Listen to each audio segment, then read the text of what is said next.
mag-isa tayo at tupukin natin ang mga mapang-api at mga masasamang ama dito sa ating bansa. Mabuhay si Romina Salgado! Alicia. Salamat. Rosa Camila. Kunyetang Romina yan. Nakiusap sa akin na suportahan ko siya sa kandidatura niya. Pagkatapos pagtalikod ko, ayan, kakalabanin ako. Meron nga sinabi sa akin si Amanda tungkol kay Romina eh. And I think she's right. Asturias. Senator. Arrange for a dinner for 3. Kakausapin ko si Tomas at si Romina. Okay. O, teka lang. Dapat yata kausapin ko na rin si Zarina at Alicia. Gumugulo na eh. And I will gather all my siblings. Magka-Christmas dinner kami magkakapatid. Excuse me.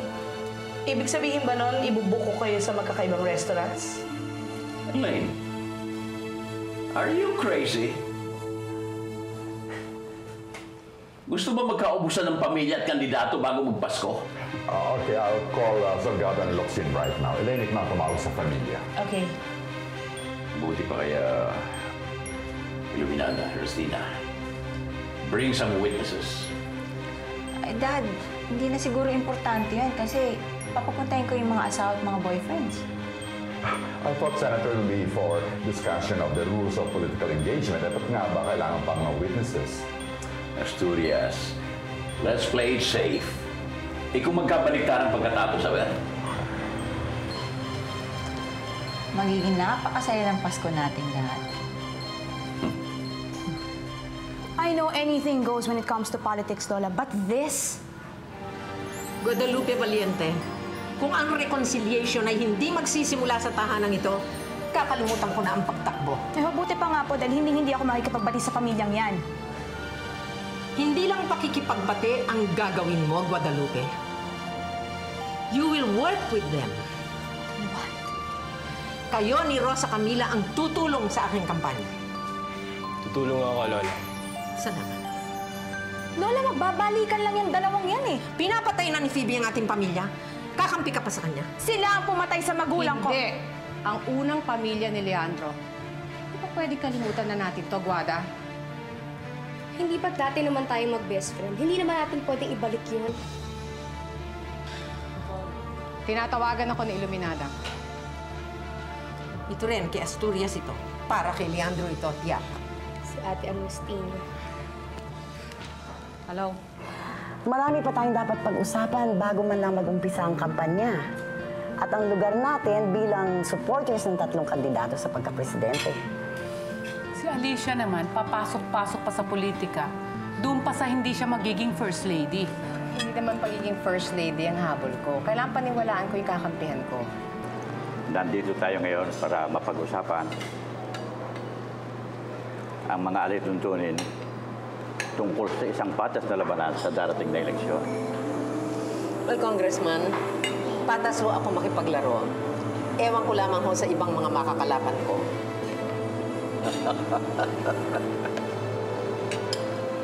Kung patas ka pa niyan, Romina, wala nang maruming kandidato. Tungkol to kay Daddy. Sa Daddy natin. Pinagkakaisahan niyo siya eh. Dapat hindi tayo nasasama sa mga gulong ganyan. Humihingi ka ng imposible, Ate Ernestina. Lalo na ngayon, hindi natin alam kung sino ang kanino.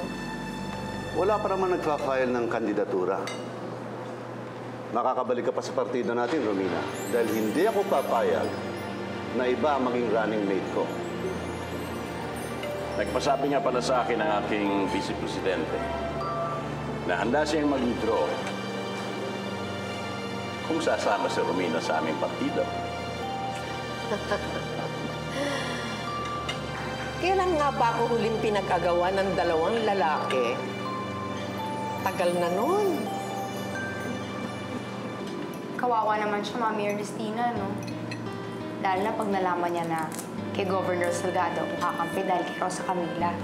Di ba, Dindo? Ako, kay Daddy ako. Kay Daddy ako nagtatrabaho eh. Dapat pala sa amin ka rin eh. Ano ba, Dindo? Pwede ba magising ka na sa katotohanan? Babasa ng diary. Alam ba kung gaano kataas ang ratings ni Romina compared to Leandro at Tomas? Siya ang pinakamataas. Dahil mahina ang kalaban niya bilang vice-presidente. Wala mga bumoto sa kanya bilang vice-presidente. Maaari rin bumoto sa kanya pag tumakbo siya pagka-presidente. Ay, 3 pamilya ni Leandro, 3 partido na rin. Well, matira ang matibay. Ang dating pinag-usapan ay hindi makakalabas, Romina. At sana mga lumang issue ay huwag nang kalkalin.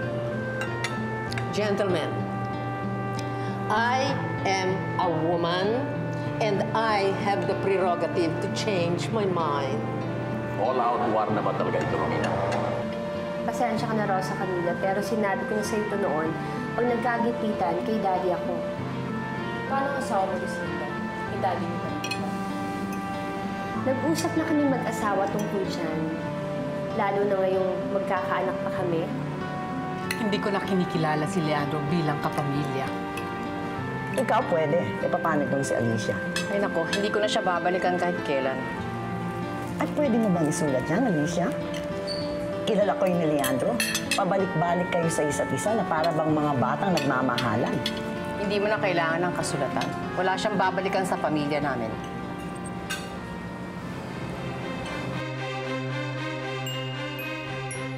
Magsama pa kayong dalawa. Hindi na kailangan, Romina. Dahil ako mag-isa, kaya kitang pataubin. Kawawa naman si Daddy. Bakit? Siya rin naman may kasalanan ng lahat ng to. Walang kasalanan si Daddy sa atin. Ang kasalanan niya, kayo ang pinili niya. Imbes na ako, si Lucinda o si Rosa Camila. Eh kayo ang nagpapapatay, kayo pang may kasalanan, tas kami pang iniwan. Gusto ko lang ipaalala sa inyo, Ate Ernestina, Ate Amanda, na wala na rin kapakapatid sa akin ngayon. Huwag niyo akong babatuhin dahil makikibato na rin ako ngayon. Panibagong laban nito, Leandro, Tomas. I'll agree to that. War. O ano, Rafael? Nakita mo na ba kung anong klaseng pamilya itong pinapasukan mo?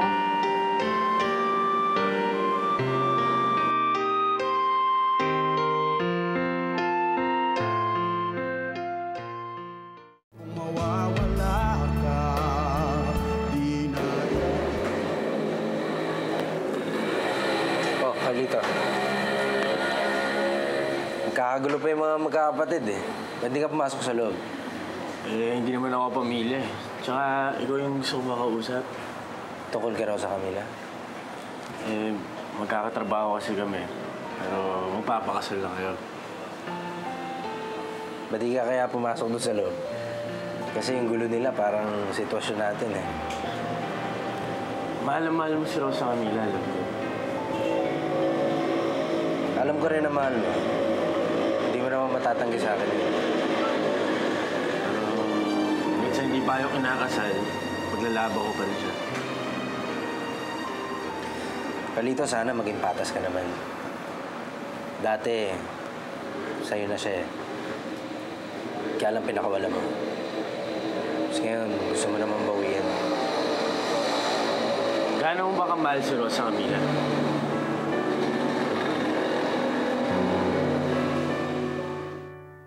Elaine, nagkamali nga yata ako sa pagpapalayas ko kay Alicia. Pero sir, I'm sure maayos naman po natin ang lahat ng ito. Tawagan po natin si Alicia. Maybe an apology, Senator? Hindi na ganun kadali yun. Hindi na siya pakakawala ni Romina. Ang masakit nito, Elaine, sila pa naman na pinakamamahal ko ang mismong kakalaban sa akin. By the way, Senator, I'd like to sabihin... Elaine, please. Huwag muna ngayon. Stay with me hanggang matapos ito. And Elaine, sa'yo ko lang sasabihin ito. Pero ipangako mo sa akin na wala kang pagsasabihang iba. Aayusin ko ang lahat ng gulong nangyayari mangyayari sa pamilya ko pag nanalo na ako. Senator, paano po kung hindi kayo manalo? Sinisiguro ko sa iyo, Elaine, mananalo ako. Abay, kinalaban mo na ng tuluyan si Senator, ah. Tama lang yan. Alangan naman palagi na lang siya magpapapi. Eh, ano ka ba? Eh, siya kaya ang bumubuhay sa atin, ano? Siya rin ang makakapatay sa atin, ha? Eh, hanggang kailan ba ito? Hanggang election lang to, hindi ba, Alicia? Hanggang sa wakas. Hindi ba, Alicia? Tama si Emil. Hanggang sa wakas. Bigay niyo sa aming lahat ng statistics ng popularity ratings ni Governor Salgado para makita natin kung saan siya mahina, tapos doon tayo pupukpok. Shouldn't Lola Romina file for her candidacy first? I mean, hindi pa naman simula election, ah. Guada, hindi pa naman tayo mangangampanya. Pero bago pa magsimula yon, at least alam na natin kung saan siya mahina. Di doon tayo madalas sa mangangampanya. Tama ba ako? Sasama ka ba sa pagkampanya? Kung kinakailangan, bakit? Sasama ba si Charlie? Baka mapagod yung bata eh. Araw-araw tayong lilipad sa lahat ng sulok ng Pilipinas. Gusto mo ba talagang isama? Bakit? Sasama ka ba? Why not? Eh, di ba yun naman ang gusto ni Lola? Yung tumulong sa pagkampanya niya? Hindi family excursion ang pupuntahan, Carlito. Election campaign. Excuse me.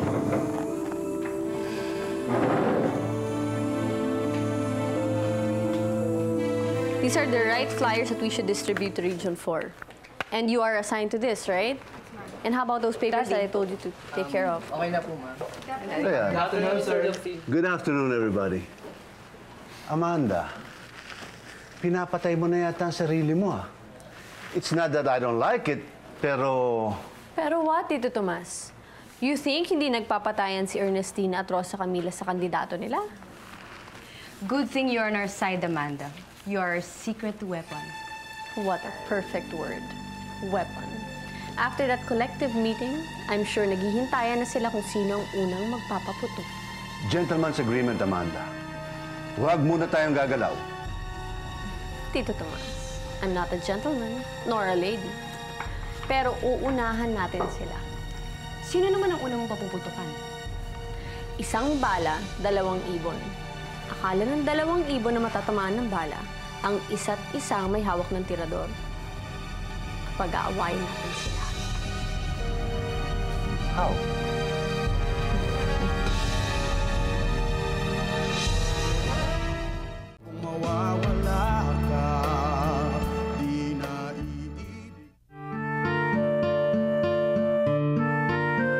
Matigas talaga ang ulo ng anak kong yan. Pero, wala tayong magagawa. Wala naman siya sa puder ko para pagsabihan siya ng tama. Kaya huwag na tayong umasa sa mga lola. Mga konsentidora, mga yan. My sister-in-law is in the US now. Masela kasi siya magbuntis eh. Tsaka alam niyo, wala naman ako nakikitang masama kung magkakatrabaho mang muli ang kapatid ko at si Rosa Camila. Kasal na ang kapatid ko. Si Rosa Camila naman, engaged na. Alam niyo, hindi lang talaga maiwasan na mayroong mga taong marurumi ang pag-iisip. Elaine, Asturias, tawagan niyo si Alicia. Sabihan niyong wag na wag niyang gagamitin ang apo namin sa politika. Come on, move! Sa susunod, pwede humanap nga kayo ng ibang tao para magsinungaling sa dalawang yan? Punyeta, ginagamit na ng mga kalaban natin ang paglalandian nilang dalawa? Nasaan si Rosa Camila? Wala eh. Nagpunta kay Governor Salgado. Alam mo, bilib din ako sa'yo. Hindi ka man na nagsiselos kina Carlito at Rosa Camila. Eh, iba kasing pumasok sa isip ko eh. Ano yun? May iba akong mahal. Rafael, ano ba nangyayari sa'yo? Sinda. Mahal kita.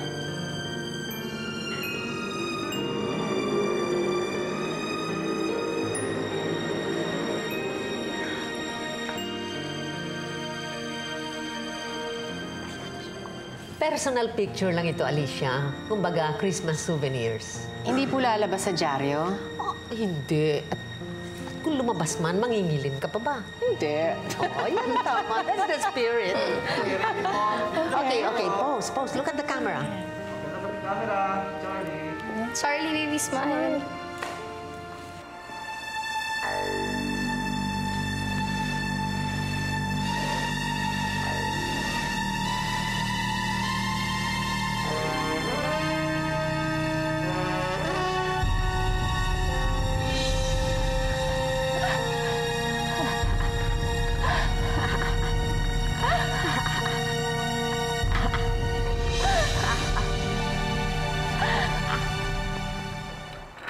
Magpakasal na tayo. Kahit dito sa Manila, kahit bukas.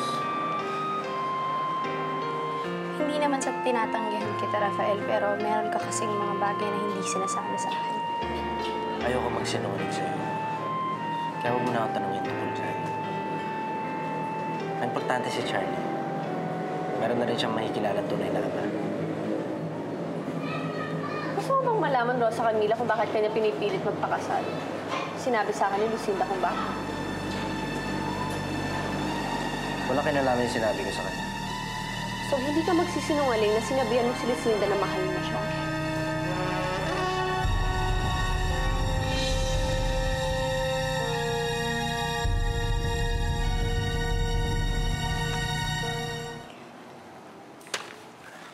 Buti naman umuwi ka pa. Saan ka ba nanggaling? Ang galing mo rin no, ha? Alam mo, dapat ko anong ginagawa mo ngayon? Hinahanap mo yung asawa mo dahil ako mapuputokan ng press pag nalaman nila na wala sa Amerika ang asawa mo kundi nandito na sa Pilipinas. Eh baka naman talaga nandun na nga sa Amerika. Ba't yun ang pagdasal mo? Saan ka ba galing, ha? Sa pundod ni Lester. Eh, seems na wala na yata nakakaalala sa kanya eh.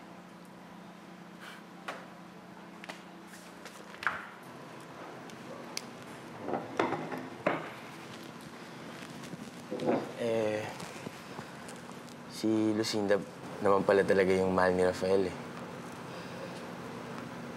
Iwan mo na siya. Nandito naman ako eh. Nasabi lang naman ni Rafael yun kasi yung dati niyang girlfriend kamukha ni Lucinda. Pero, hindi naman niya masasabi kung wala sa isip niya, di ba? Rosa Camila, wala na sa gabal. Pupunta kami ng West bukas, magpapakasal na kami.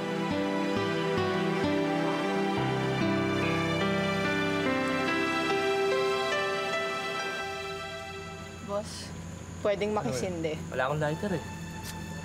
Ano ba kailangan nila? Yung mga tao dyan sa loob. Tulog na ho eh. Kailangan ko silang lahat eh. Eh, tulog na nga eh.